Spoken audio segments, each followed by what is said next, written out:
What is up, everyone? Today I'm here to talk about my journey with Yoda Red Force and why I ended up taking it to the Hex & Co. Planetary Qualifier this past weekend in New York City. Yeah, so let's begin. So basically, I was starting to consider the deck pretty early on in testing for Galactics. Um, it felt pretty strong into a lot of the set 5 decks that people had early. And then it was just a matter of could it play well into some of the set 4 decks with maybe some tweaks here or there. Obviously, if you were looking at stuff like Vader Yellow and Sabine as like your premier aggro decks, it didn't really change much. So it was like, how did it fare into those premier aggro decks, maybe other pilot decks? And could it keep up with Talzin and Han2 and Kylo and things like that?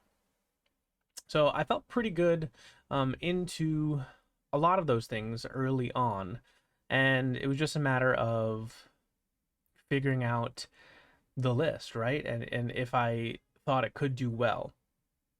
Now, I kind of had the advantage, right, from winning a PQ of playing starting in day 2.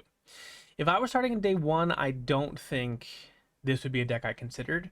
I felt like the day 2 competition would have less Sabine, less Vader, more Hantu, more Talzin, more Kylo potentially, but I wasn't really feeling like aggro was in a good spot, especially the space decks. Like space decks, I kind of just mean Vader, into stuff like Talzin. I felt like that matchup was pretty unwinnable.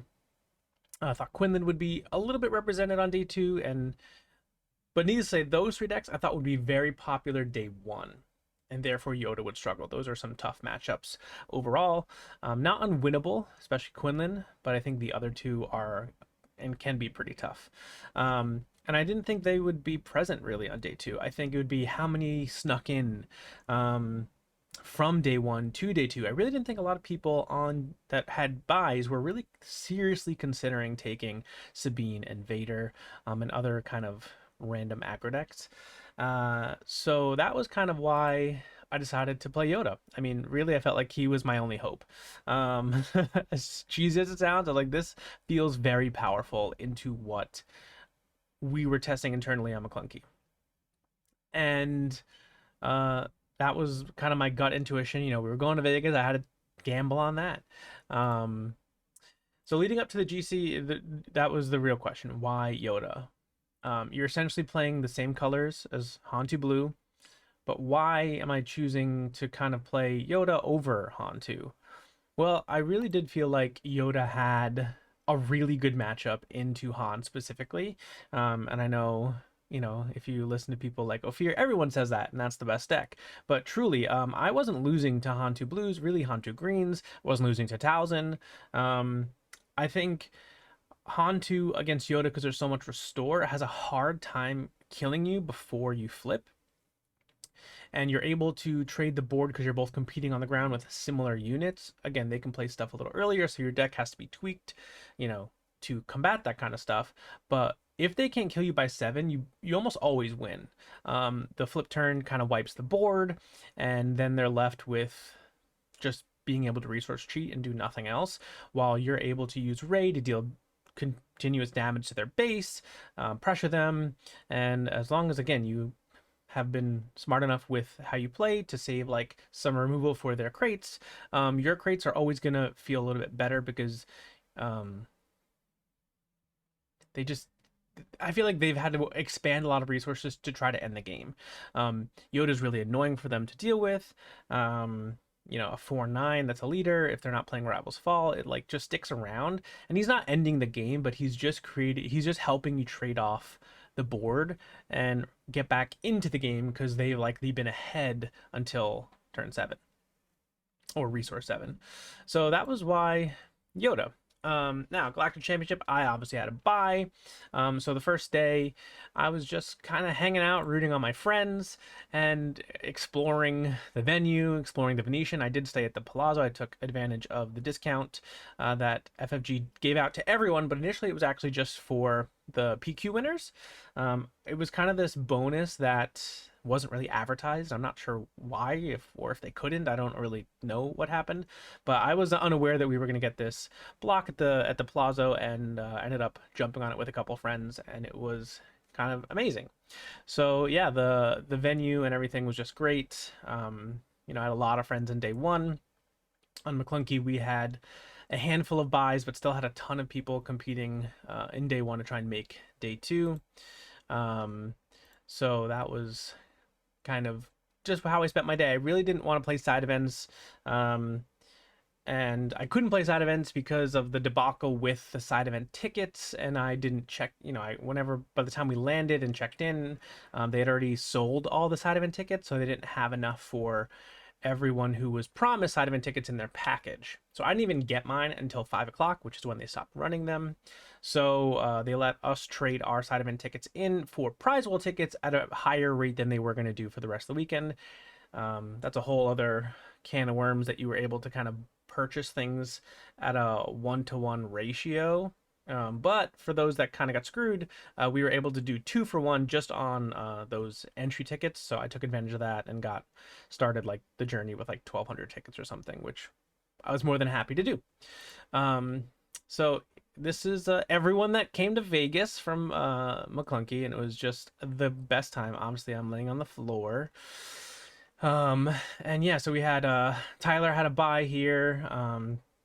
We had Zach with a buy, Philip had a buy, I had a buy, Austin had a buy, but basically everyone else was grinding that. Oh, and Grumpy, Eric, couldn't forget. How could I forget Eric? Had a buy as well. But everyone else was grinding through the gauntlet that was day one. And we were just all hoping for the best. So that was kind of how I spent my day, just keeping up with McClunky teammates and my New York City teammate friends. And it was just a lot of fun. I mean, the venue was absolutely incredible. I mean, like, all this stuff was just everywhere. So like, obviously, yes, there were lines. The lines were lining. I don't think I anticipated this many people. But the venue,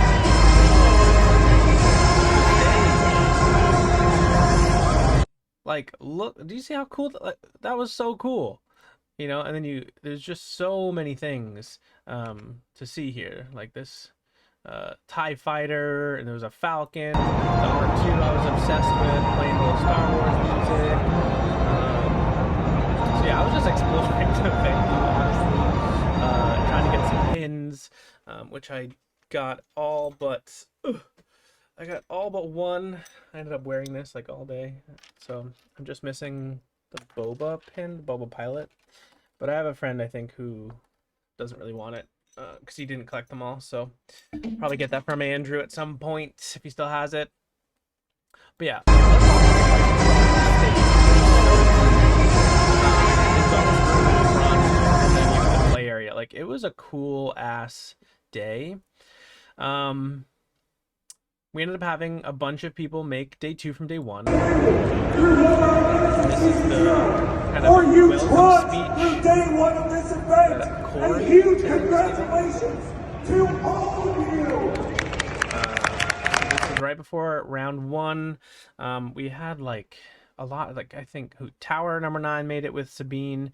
We had Will make it with Sabine. We had Lancer make it with Sabine. We had a lot of Sabine players. We felt like that was a really strong choice in the end for day one, and they all made it. All of our Sabines made it, and then we had Spanish Alex Isa on Hantu Blue also make it. I think that was everyone. All the Sabines and Alex, I'm pretty sure. Most of the people got pretty close and then had to play in the open, which was fine. There's still a big event for them to play. We did that right. So, Yoda at Galactics. This is what I played. This was the list. I was pretty happy with it. It was my standard 51 card that I like to play. Some definitely different choices than other Yodas, like only one C3PO. We have a couple of local people that like to play that were high on Lothwolf. I said, you know what, let me try it. It was decent into Quinlan. I didn't still love it into Sabine, even though it's a Sentinel. but I said, let me put it in. I felt like I had enough turn one plays. I really liked Daring a Raid at the time, with Ray dealing 2 damage. Daring a Raid let you finish off a lot of 4 HP units. It was actually some reach against stuff like Control and Palpatine, where you could actually get there with a Daring Raid. Contracted Lightsaber I felt like was a really important tool to help beat Sabine. Throwing it on Secretive Sage, having this 4/5 shielded Sentinel, throwing it on a Yaddle meant you could like race a lot of space openers and stay in the game, because you're restoring 3 and dealing 4. So it's like a swing of 7. And then pretty standard after that, 3 Chirrut, 3 Kiadi, obviously. I had a 2-1 split between Fel and Shatterpoint.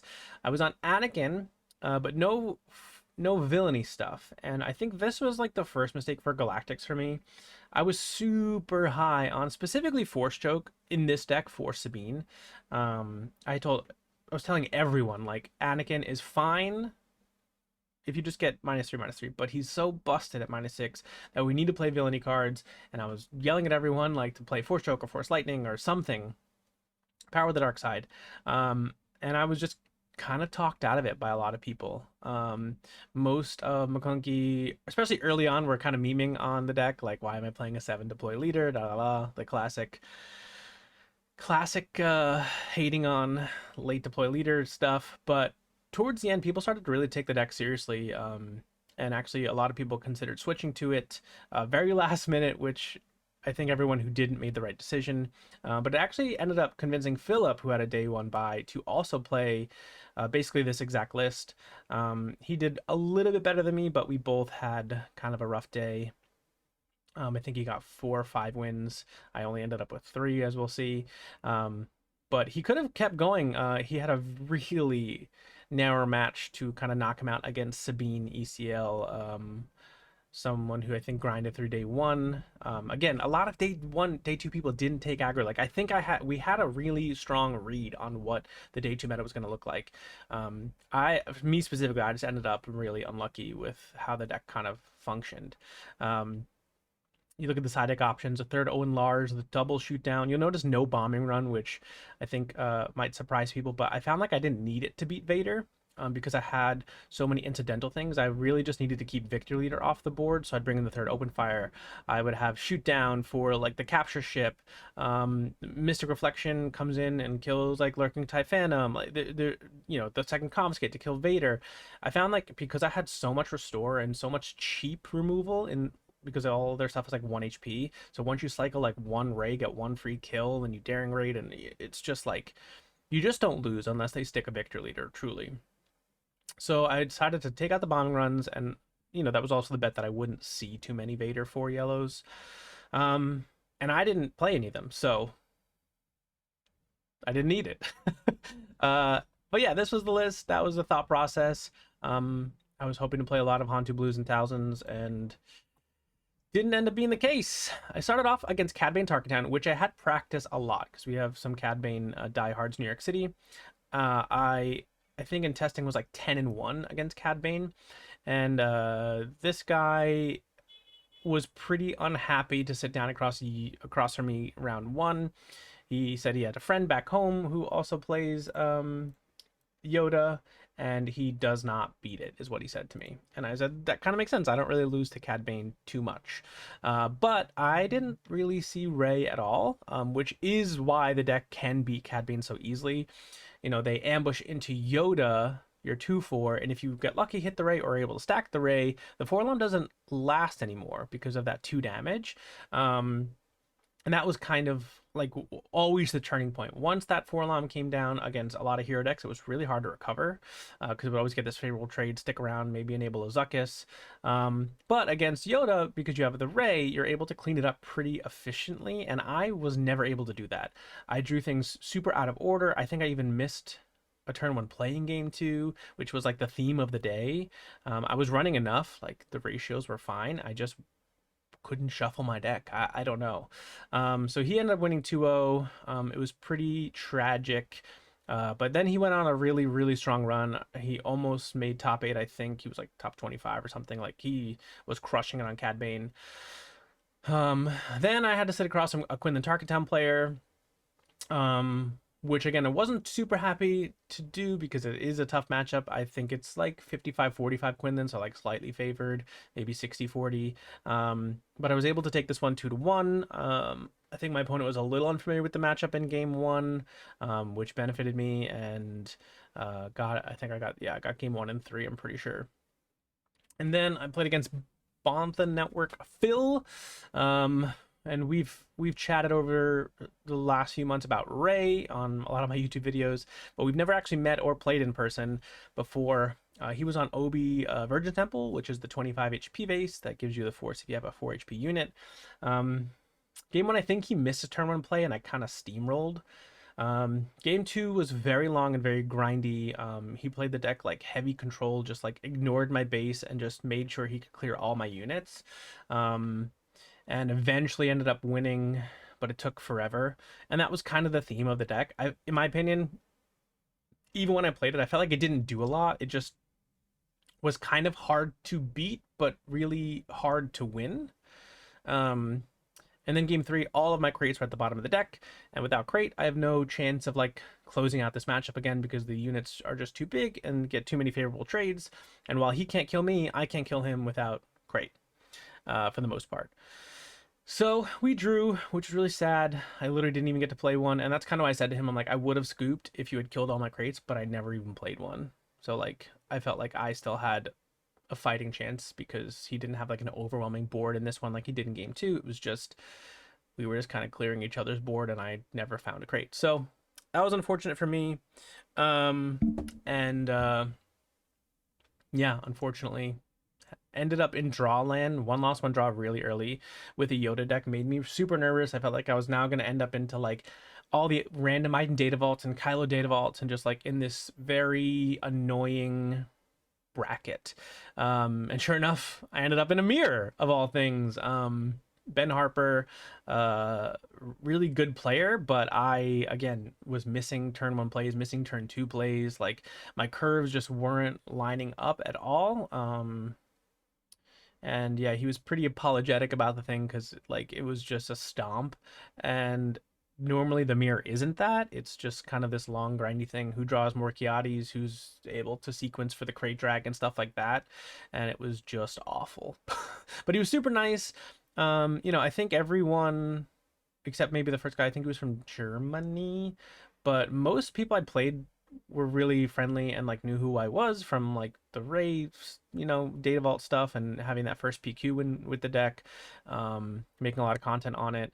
So everyone was super friendly, and a lot of them had tried Ray because of me, whatever. It was very cool. Yeah, and then ended up against an Anakin blue, which I feel very, very favored into. This guy was running Force Lightnings, which definitely kept him in the game and won him probably that middle game, but I was able to take it in the end. He ended up playing against Philip 2 rounds prior, and Philip plays a little bit slower than me, and they ended up in a draw. So I was able to avenge Philip here, take the win, and yeah, keep on going. Even though I was effectively out of the event at this point, I was basically playing for black packs. Then I ended up against Palp Yellow, and game one I drew like all 2 drops, which is exactly where you kind of want to be against this deck. I was able to just put so much damage on his base that by the time he stabilized, he was at 29, and I had a Daring Raid, and I just killed him with that. Game two, he triple ramped, and game two, he double ramped with a very good hand. So he won those two pretty handily. I did my best, but wasn't enough, unfortunately. Round 7 was my first Hantu Blue, which is crazy because there were a lot of them. And I think because I started off with a loss, I just didn't see them. And that was really unfortunate for my game plan. But this was the clean 2-0 that it always has been in testing. I mean, sometimes it's 2-1, but for the most part, it's pretty favored. This was the only uncomfortable interaction I had all day. Towards the end of the second game, or it was maybe in the middle, somewhere probably in the middle of the second game. we had to kind of exhaust each other's resources. I had one card in my hand, and he had like one or none as well. And he had, I believe, killed a Yoda unit or a Night Sister Warrior or something with a when defeated draw card. And I drew too quickly, and like it was a ray, and it like didn't really go into my hand, but it kind of touched the one card in my hand that was Luke Skywalker. And I did one of those like, it's a ray. I had one card in my hand, and he refused to let me resolve the trigger. He was being very salty. He wanted to draw when we sat down, even though we both had like no points. Um, he was hoping to like draw his last 2 rounds and just get like tickets. I don't know what his intention was, but he didn't want to. He wanted to draw. Maybe he knew it was a bad matchup. I don't know. So I refused the draw, and then this incident happens with the ray like touching my Luke, and he wouldn't let me resolve the trigger. Which sure, I guess you technically can, right? I didn't like do the proper thing. I let it like brush the one card in my hand. Like he knew that. You know what I mean? It was like he knew which card was in my hand because I didn't have like a fistful of them. Um, and I just said to him, I'm like, you're gonna feel really awkward after this when you lose. I'm normally not like that, but he was being really bizarre during that match, and it was like really uncomfortable. Maybe because I didn't agree to the draw, I don't know, but um, in the end, he lost a few turns later and did the whole like walk back of like when people are rude like that. And was like, I'm sorry. I'm just like, look, I don't. We've all had bad days. We've been out of this event for at least me for like 4 hours, and I'm still here trying to have a good time. So you can save your apology for your friends when you tell them about the bad beat. I don't have time for it. And that was it. Like, there's no need to kind of sit down and act like that. It's been a hard day for all of us at this point. If you're still playing and sitting across from me, you know it's been a tough day. Anyway, my final round was against Han 2 Green. And I think this was the game where I drew no turn 1, 2, or 3 plays. My hand after Mulligan was like Luke, Anakin, Fell the Dragon, Crate Dragon, Force Throw, You're My Only Hope. And I proceeded to draw more top end. So I think I lost. I think I scooped game 1, yeah, pretty fast. And then game 2, it was like I opened. I think it was like Secret of Sage into Claim. Uh, so that this was a very fast game too. He was super nice, kind of just super focused, just tired. I think it was very quiet. But yeah, I think I got up from this table in about 10 minutes because I didn't draw cards to play. And unfortunately, that was just like the day. It was just I didn't really feel like I got to play the deck I'd been playing for a few weeks now, and really putting a lot of time into and a lot of thought into. I had built a deck. I felt like really smartly for an event like this, where we didn't really know what the meta was going to be like, but we all had this like inkling. I even had the wherewithal to bring like 8 copies of Agreed Parliamentarian because of Kylo. Now we weren't aware of Kylo Tarkentown, but we just knew that Kylo was something to be aware of, and if we felt like any of our decks had a bad matchup into it, we wanted to have that card. I felt like I was fine to the deck, but I brought it mostly for my teammates. And I think only one person took me up on it, but still, it was a really hard day. Really hard day, and that was the recap of that event. But, it happens. So Galactics end, we had a great time overall. I mean, day 3 was super fun. I still, made a lot of money. I sold a lot of my promos, a lot of the swag I got. I still ended up with a Luke Invader showcase and like stuff from the prize wall. And, I played the designer duels. Like I said, I got all my pins. A lot of good food. It was a great time. We did one like Vegas buffet, which I wanted to do, and that was really fun. But I was still like left with like a super sour taste in my mouth from the meta. It felt like it was just too weird, and I had too much variance, and I didn't know why. I'm gonna continue drinking my coffee. And it was just hard to come back from that and be finished like, I think what did it say? It was 334th on the slide or something. Like one of my worst tournaments, probably my worst tournament ever. I've been really fortunate enough that like I've been to a lot of planetary qualifiers because we do have a bunch in the area. My first one I went 4-3, was like 25th or something, in the double loss era, so it was easier to go 4-3 and not be like embarrassingly low. And every single planetary qualifier since then, I've been 5-2 or better. So always in like the top 17, because I did have one 5-2 where I had the worst breakers and was pushed out of the top 16, so I didn't get like that top 16 promo. And that store was also Hex and Co. So my local store was giving out 2 boxes for 9th through 16th. So I missed out on that. It was just, but anyway, I was still 5-2. I've always been 5-2. I've always been bubbling or top 8 or better, top 4. Obviously, the one I won. So to go into an event like this and feel like I had a lot of expectations on myself and from my friends, and to have a pretty embarrassingly bad tournament was hard to swallow. So it was just like, do I move on from the deck, from the game? There's a lot of discussion about Riftbound and whatever. But at the end of the day, I just needed to take it as a learning experience. Like we all have bad days. I felt like I said, I really didn't get to play the game. I didn't really make mistakes. I just didn't draw playable cards in a lot of situations. So it was a learning experience, and that's kind of what I took it as. But we weren't going to move on. So we came back. We played Yoda Red at like every single locals for the past couple weeks, playing all different iterations. There was one Yoda Red who did well. I think he was like top 25. And he ran the most bizarre list I've ever seen. And I wasn't going to test that completely because I was like, there's no way this is any good. But he was running No, You're My Only Hope with triple Anakin, with, I think he was running Force Chokes, which again, I had said I was really high on, but Force Lightning against me was so insane all weekend that I was like, let me try Force Lightning instead. He was running also Count Dooku from Twilight, so another like villainy thing that he technically could play, but like was probably just like a force throw thing. But he was running 3 of them. His list is so bizarre. But I was like, let me just try what I was calling Hopeless Yoda and see how it goes. And it was like okay. I was kept going like 2-1 at locals. I lost the mirror. Like I felt like it was fine.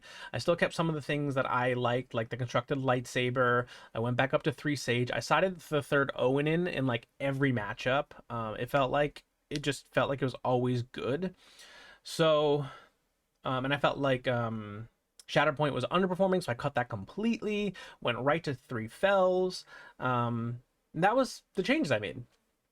Um, so yeah, I was like, we're still learning. This is doing okay, but I really felt like this version in particular really struggled into aggro, and that's the one thing that happened at the Galactics was Sabine overperformed like crazy. So many of them made day 2 from day 1. The conversion rate was crazy because there was like none of them in the event. So like again, we had the right read that there would be like no Sabine. Did I expect there to be 134 Vader yellows day 1? Absolutely not, but I knew it would be popular. But Vader got absolutely shit on. Like none of them made it. One snuck into the top 8 of the whole event, but like they all did poorly. Basically, almost none of them made it. But now I had to compete with Sabine, and I felt like this version was not good into Sabine at all. So we were just iterating and changing the event, the deck. So then I was like, all right, I don't like this. No, You're My Only Hope stuff. What can I do to make the deck better into Sabine? And it was immediately play Conquer Dawn. I need some Space Sentinels. The Confiscates were not working. I needed them to be units so that I had a way to kill like a Chewbacca, but then I also had a unit left over to compete in the space arena and maybe trade into the A-Wing or whatever they were playing. Um, and I also needed a way to punish the ground arena when they inevitably had to kill my Owen Lars or my Yaddle. And that was where I was like, okay, I need to put Poe back in the deck because Poe was in like my first version when like we got the full spoiler for the deck. But eventually I was like, he's not a force unit. It's not really working. Um, but I underestimated how powerful he is just on that second turn of the game when you draw them both together. And that was kind of what I need to do. It's just like I need to, yeah, have a way to punish that ECL, kill my guy, or just Sabine trades into Owen Lars because she can't leave obviously the Restore 2 on. And that was kind of the shift I made pretty quickly. I also went back to Mace over Anakin. If you noticed, I wasn't running any Mace Windu. I really built the deck for Galactics to try and not lose to not having the Force. So that meant running Anakin over Mace, and kind of saving my Force specifically for Chirrut and Kiadi. because that was what was happening in testing, right? Everyone was killing your force unit, so you couldn't get the force, and it was like, now you're screwed. But if I wasn't running mace, I had no top end that cared about it. It was mostly just the mid game stuff, and that sucks. But it still meant like I could play. If I wasn't dead, I could still play all my cards late game and not feel awful about it. But in this new meta, I needed a way to kill falcons. I needed a way to kill red fives and victor leaders, and the only one that does that is mace. And even on some ground units, like if I couldn't clear the unit, Anakin's -3 didn't mean anything. So I wanted like the permanent damage on leaders and things as well. So we're back on mace. And that was kind of the evolution of the deck for me. It was just like trying to identify how to make this work for the meta coming out of Galactics, which was definitely going to skew more towards Quinlan and Sabine. Still probably Han 2 Blue and probably some sort of space aggro, because Kazuda was popping up, Han 4 Tarkentown, like really weird stuff. That brings us to the Hex and Co PQ, where we landed on this version, which again is pretty close to what I just showed from the couple weeks after Galactics of testing at locals. But the biggest inclusion was Adigalia. That was an inclusion I made literally the night before. And I was just like, I feel like I need more force turn 1 plays to compete with Quinlan and Sabine. I can't just go into having like, I need to open Yaddle. I was like, I need another 2/4. I know there's going to be Yoda Reds there because, again, like, there's a bunch of us at locals that play it. I feel like I talked it up a little bit early on, and people just like jumped on the train and never got off the train. So I knew like there'd at least be 3 of us. I felt like Adi was really good in the mirror, and C-3PO was just not performing for me. I'm not a fan of the card. It felt clunky, and you were just doing it for Rey, and the deck doesn't need Rey to win. It's just like this bonus thing that happens with Red Squadron, or your when defeated triggers, or you finding it off of Owen. Like there's so many other ways to do it with Kiadi. I was like, why am I playing this shitty 1/4 that doesn't do anything? That is a really bad turn 1 play into all these aggro decks. It's a mediocre turn 1 play into the mirror. Into control, it's fine, but still, like, you're not guaranteed that draw. And then they just, like, kill it with something. Crushing Blow, Merciless Contest, Power of the Dark Side, and it just did nothing. Had no chance to get me the Force if I had initiative. Anyway, so I cut it. I put in Nadigalia, and I'm like, I think I just need a second one. And I went up to 52 cards, which I don't like doing. I'm okay to go 1 over as I normally do. You notice I went to 2 fells and sided the 3rd as well. I cut the mace from the side for a single aggrieved parliamentarian because I thought there might be some Kylo Tarkin towns. I was trying Smoke and Cinders for like the Iden matchup because I saw Eve Lunch use that. I was like, that seems interesting. I don't really think it was great. I thought I sided the 3rd crate because I thought, again, I was like, maybe there'll be more control. It's really good. I want the 3rd crate in the mirror. The double redemption is strangely enough for aggro because I can You're My Only Hope it on 6 and heal 8, and that kind of should let me survive and not be in check on my Yoda flip turn, and then I can win the game. And if they're still pressuring me after that, like playing it on 8 to heal 8 just to end the game. So I was like, let me put back in Redemption again. That was these with Poe and Redemption were like in my first iteration of the deck and were cut forever, and now they're back. It's funny how the full circle thing works. Grenade Strike for some random space decks and swarmy things. Sometimes that incidental 1 ping leads to a Rey kill, which is nice, and the initial 2 damage does kill a lot of things in this meta. Really good against Vader. So this is what I took. And I was not the most confident when I woke up. But after round 1, I was feeling really good. Started round 1 on stream against Kylo Datavault.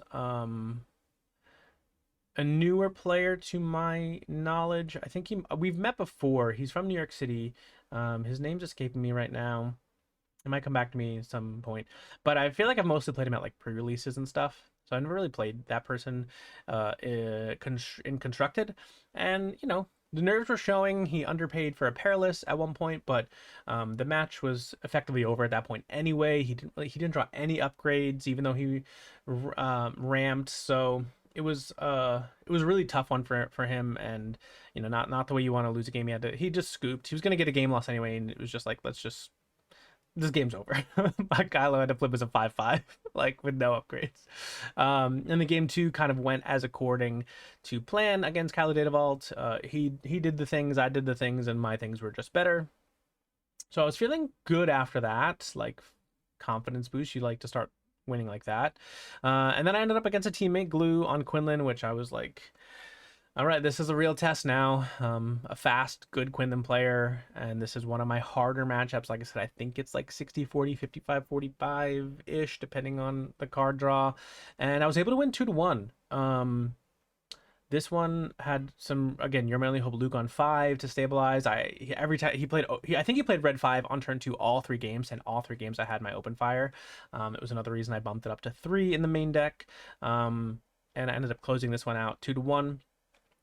Then we go into William O'Neill on Sabine ECL. If you're not familiar, very good player from upstate New York who won the Richmond sector with Sabine ECL. I think he played Han2 Blue at Galactics, didn't have a great event, and went back to trusty Sabine. So we're familiar with each other. We play each other a couple times now at PQs and are friendly. So I sat down and I was like, please go easy on me. Just give me one game. Not being like facetious. Like I just was like, I'm going to get my ass kicked here.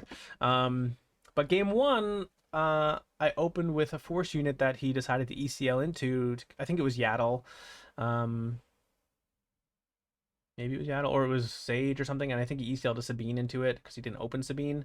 And You're My Only Hope Poe, which cleared like 3 units before it died, including a space unit. And the game just unraveled. I think he scooped on like turn 5 because he had nothing. He had no ECL. His leader died. Poe killed like 2 other units. So that was really powerful. Game 2, again, he kept me off the force, but he didn't have to use ECL this time. He used a Fleet Lieutenant Battlefield Marine to kill my Yaddle. It ended up mattering more than I thought it would. I thought he made a mistake, but it worked out for him. And yeah, it cleaned me up pretty good. I almost stabilized, but wasn't enough in the end. He had the ECL Wrecker, I think, on my flip turn to close it out. And then I believe game 3 was a You're My Only Hope Luke on 5 that came down. Yes, it was, because he opted to keep the Wrecker play open again, I think, and instead played a Poe dry as a 6/6, which honestly sometimes really works against Yoda, but a unit had died, which let me set up the You're My Only Hope Luke and kill the Poe.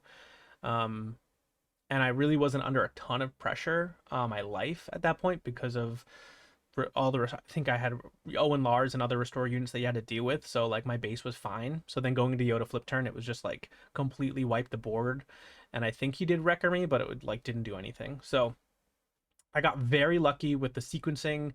It lined up like how it should if I'm supposed to beat that matchup. It's one of those games where, one of those matchups, I mean, if things don't line up well, it is probably unwinnable.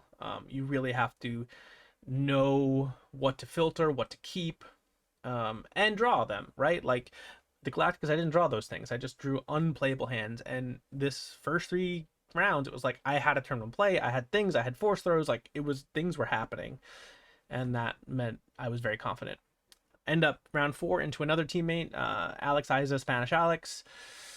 This was very frustrating for me. I won game 1 very fast. Lost game 2. It was pretty close, but he was pretty far ahead by the time I flipped, so it made it really hard to come back. In game 3, my big misplay was, and I was harping on this all day, I was so pissed at myself. He opened I opened Yaddle, he opened HK. I opened fire the HK, he opens fires my Yaddle. And he said that was his only play. So all I needed to do was actually just attack with Yaddle and not care about the HK. Just get the force and chill, really, and let him kill it. Because then the next turn he plays Fett's Fire Spray, and I know that this is the only card that really beats me. And that Fire Spray was there the whole game, probably did about 20 damage, maybe more if I include like all the incidental ping I put on my unit, but I think it literally did 20 damage to my base. And I had to just save the open fire. I think I win the game. Because it went long. I just couldn't kill the stupid the fire spray had like 3 damage on it from random trades and things. I just couldn't get a raid trigger to kill it. I couldn't find the other open fire. Yeah, it was just really frustrating that I made that blunder of throwing away to open fire on a 2/4 that I don't care about. So Not my greatest sequencing of plays there, but it happens. Alex is a really good player. We always have really tight games. So this was revenge for the top 8 win that I had last time we played at a PQ. But Alex has a habit of beating me in Swiss and losing the next couple rounds, and unfortunately that was his fate. He did it at Connecticut as well. He was on Quinn, then I was on Anakin, I think. And again, we play at locals all the time. He's local in New York City. We're both on McClunky now, and it was just like I don't really lose to him at locals, and then we go to a Swiss PQ and he beats me. But if it's top cut, like I beat him, it's very funny how it all works out. But at that Connecticut one, he also beat me and then lost the next 2 rounds and knocked kind of essentially us both out of top 8. But this time I was like, we got a rebound. I ended up next round against another McClunky member. That's my third of the day. Kwaishan Jin, Han 2 blue. And again, it's a really favorable matchup for me. Sean knows that he was testing Yoda as well. He knows that it's really hard uphill battle. I kind of have to brick. He has to open like perfectly, and it didn't line up. He opened well, but I opened better, essentially. None of the games were like brick city for either of us. It was just I got to do my thing, which was stopping him from killing me, and he couldn't get it all together to line it up, and then the Yoda flip turn happens and the game ends. Then I end up round 6 against Nicky Morgan, super talented player. I think he's won 2 PQs from upstate New York on against the Galaxy, same team as Will O'Neill. He's the Kier Data Vault player usually. I think was also on Han 2 Blue Galactics, did also poorly with that deck, and went back to his comfort colors. But again, this deck I think is very favorable for me, and Nikki was pretty unfamiliar with the matchup, I'd say. So, we had a friendly banter. He asked me if I wanted to scoop, and I was like, I think I'm good. I'll save the time, whatever. He's like, you don't have to play this. It's not going to go well for you. And he lost pretty fast. I find the matchup pretty simple. Again, it's like similar to Hantu. It requires me bricking, and letting them like get very far ahead early. But the ray damage adds up really fast against this deck. All those little weenies, like it's 2 damage here, 2 damage there, a ray 2 damage. All of a sudden you're at like 16, and you don't even know how it happened. And because all my stuff have when defeated abilities that draw cards, like the super laser blast is like super ineffective because I'm just getting 2 more cards off of Night Sister and Yoda, and then I get to replay a bunch of things, and like you're never able to really get good power of the dark sides, and you're never able to avenge or lock me. It's really, really, really tricky. If again, the Yoda player has to know to not overcommit and do those things, but yeah, it should be favorable. So it was, and then I ended up against DDA, is that how you say his name? DDA? Also on Yoda Red. He's been undefeated all day. We opt to not play the mirror because we don't really need to. And we both, he enters the top cut as 6, or no, he 5-0-2. He drew the last 2 rounds. And I take the 5-1-1 route, and get in the top 8. Lewis actually ended up playing Nikki right after me, and Lewis is local to New York City, also on Yoda Red. So he also beat Nicky Morgan 2-0 on Yoda Red. So Nicky had to experience that matchup twice and realized like, oh, it isn't favorable. Like it's not just Pasquale played it well. Like it's hard for Kylo, specifically Data Vault, but ECL is also not. It's like better into Yoda than Data Vault, but still not favored in my opinion. So anyway, ended up having to play Lewis in top 8. So Yoda Mirror. I'd given Lewis a lot of my deck in the days leading up to the Galactics. I didn't give him everything, but I gave him some things. But honestly, the things I didn't give him were for the mirror. I didn't tell him I was siding a 3rd Great Dragon. I didn't tell him I was siding like the double redemption. He's on 2, but he's like maining 1, siding 1. So I didn't tell him any of those things, and I knew I would be favored in the long run because of the 3rd Great Dragon. It really just matters. I mean, it becomes a Kiati Monday Crate Dragon battle. And game 1, I think he played 2 Kiatis. I played 1 or 0. And then it was just kind of, I'd say pretty even game 2 and 3 in terms of like how many Kiatis, how many force throws. It was just a sequencing thing. And at the end of the day, the 3rd crate won me both games, truly. And that's kind of how that went. GDA, then we finally get to play the match we drew, which was again Yoda Red Mirror. And again, another person not on the third crate dragon, so I felt pretty confident in this that it would be similar to Lewis. Um, for those of you who don't know, the rules were updated actually that the person who's a higher seed gets to choose the initiative. So there's no more dice rolling in the top cut, which is new to this season 1 PQ season. That rule was changed on like July 12th, which I think was when PQs wrapped up before Galactics. So I was a higher seed than Lewis, so I got the initiative, which is important in the mirror. Um, and then DDEA was higher than me. Again, sorry if I'm mispronouncing your name. I think that's how you say it. So he had the initiative. So I actually won game 1 here. So typically, like it is kind of initiative matters a bit. So Lewis won game 1 um, against me, which was strange. And then I won game 1 here. And then game 2 was really frustrating. I should have won 2-0, but we're very deep into the game. I'm on 10 resources, but we're on like turn 13 or 14. I thought in the moment I had enough resources to do everything, so I opted to not to stay at 10. Continue staying at 10. I think he also was still at 10. Maybe he was at 11. Um, and my plan this round was to You're My Only Hope Crate Dragon and leave open enough for Fell or Chert because I had both in my hand. But that costs 11, not 10. For some reason, I think in the moment, I was like, You're My Only Hope discounts 3 because it costs 3, and then so crate will cost 6, and then I have 4 left open for like the rest of my hand, which basically costs 4. That wasn't the case, obviously, and I did make the play. It did get quickly rewound as we were like, because it was basically like You're My Only Hope crate. He plays Anakin, or he played an Anakin. You're My Only Hope crate. He claimed, and I felled. And then we both went, okay, great, draw. Like none of us caught that I did that. And it's typically something that it just happens against me. I think there's been 3 different streamed games now where my opponent has underpaid for something and it's caused like a whole fiasco, but not to the level that this one did. Seth treated this, so the head judge of the event treated this way more seriously than it's ever been done against me. Like I said, it happened in round 1 at this event where my opponent paid 2 for a Perilous. It happened in the finals of the Ray Datavault game I won where my opponent tried to underpay for Timely Walker. He tried to pay like 7 for the Walker.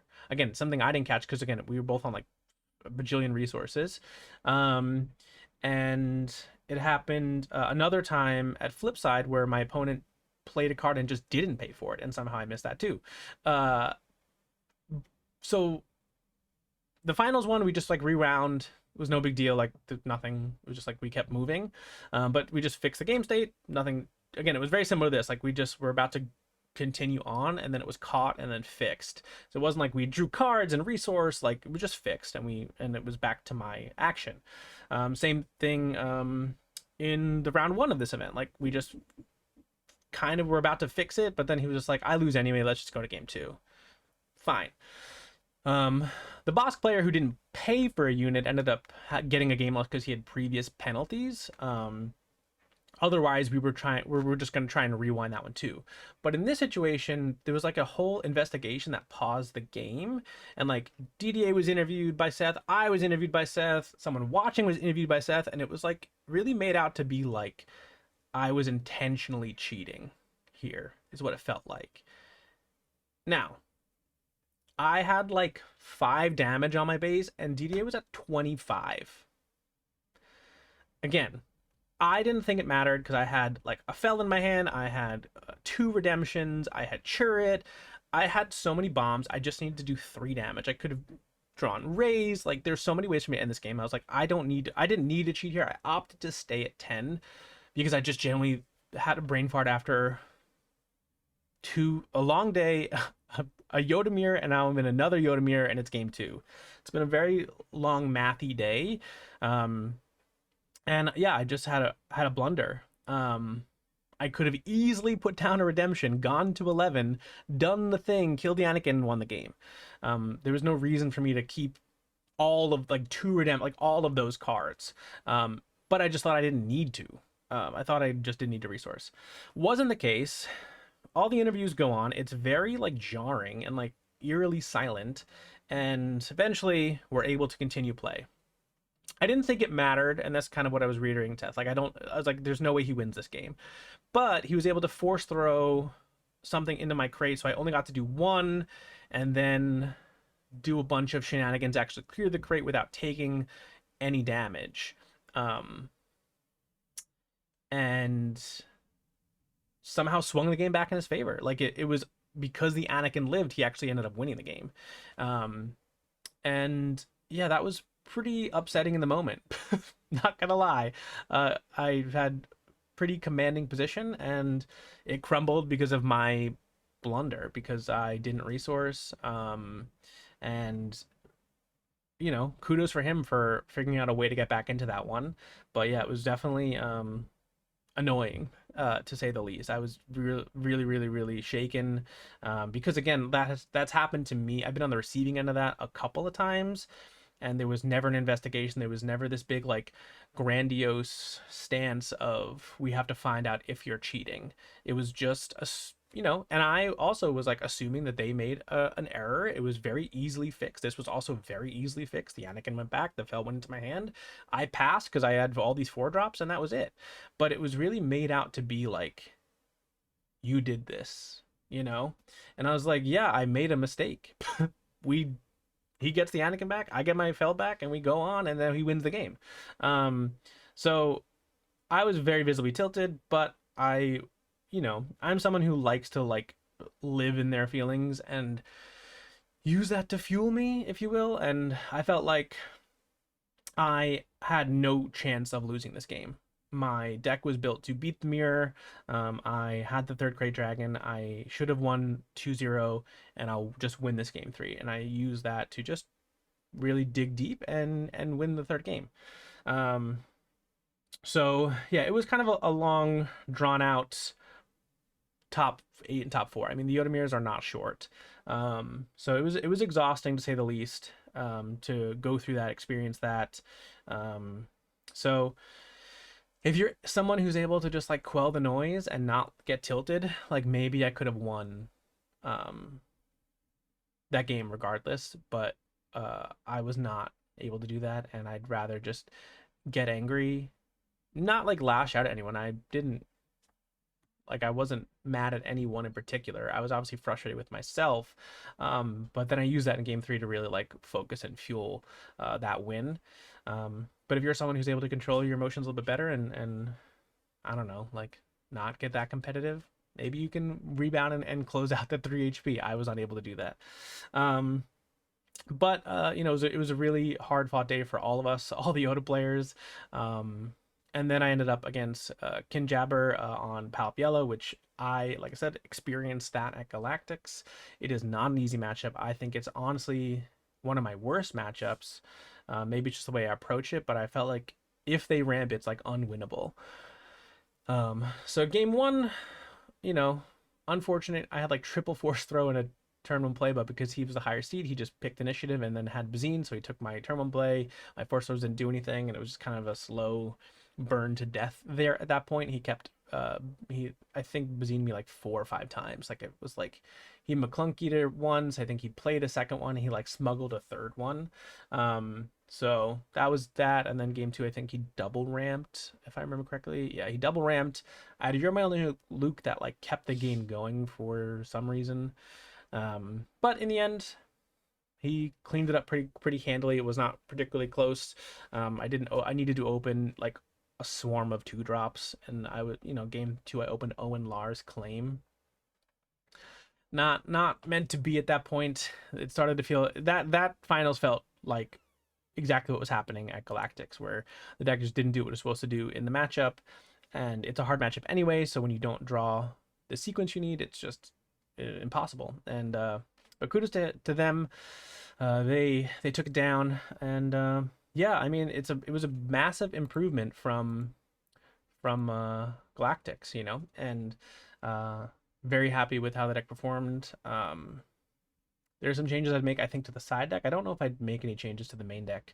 Um, maybe we can go back, I think, so we could have the deck list up. Yeah. So, um, Yeah, I think I would change some side deck stuff, but I was pretty thrilled with the main deck overall. Um, yeah, it did everything I needed it to do. So yeah, we'll see. Hopefully next time I can close out the PQ and not run into like the worst match of all time. And we'll see. But it was a well run event. Still ended up with a bunch of store credit, some points on the leaderboard. I can't be too upset because last time I played with this deck, I got 3 wins, and this time I got what was that like 7 or 8 wins. So that's how it goes. That's the competitive grind of it all. So we'll see what PQ I end up at next. Um, Maybe I'll keep playing this. Got some eyes on some other things. Maybe I'll play Palp Yellow for the fun of it, and that's all. But thanks for if you stuck out this long. This has been a long one, a lot to recap on the journey of Yoda and Galactics and this New York PQ, but it's been a blast. Yeah, I have no intention of leaving the game and playing Riftbound like a lot of people. I'll probably be sticking with SWU for a bit. So thanks for watching, and I hope to see you at the next one.